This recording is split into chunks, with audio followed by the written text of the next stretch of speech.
Google CEO Indian, Microsoft CEO Indian. ఇలా విదేశాల్లో పనిచేసే ఎంతో మంది సీఈఓలు ఇండియన్స్ అనుకుంటూ మనం రోజు గర్వపడిపోతూ ఉంటాం.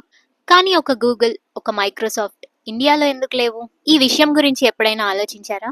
పావర్టీ, అన్‌ఎంప్లాయ్‌మెంట్ ఇలా ఎన్నో సోషల్ ఇష్యూస్‌కి మూల కారణం మన కరెంట్ ఎడ్యుకేషన్ సిస్టమ్. మన ఎడ్యుకేషన్ సిస్టమ్‌ని రీఫార్మ్ చేసి డీకొలనైజ్ చేయడం అనేది మనం అర్జెంట్‌గా చేయాల్సిన పని. మరి ఎలా డీకొలనైజ్ చేయాలి అంటే point number 1 ధర్మాచరణ.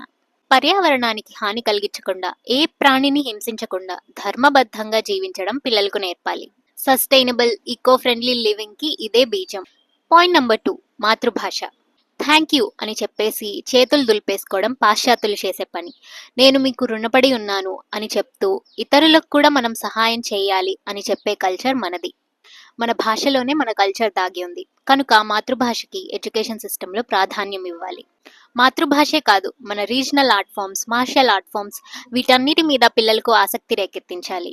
Point number 3 scientific టెంపర్‌ని తిరిగి తీసుకురావాలి. ఏదైనా బాగా లోతుగా పరిశీలించి అన్వేషించడం భారత జాతి రక్తంలోనే ఉంది.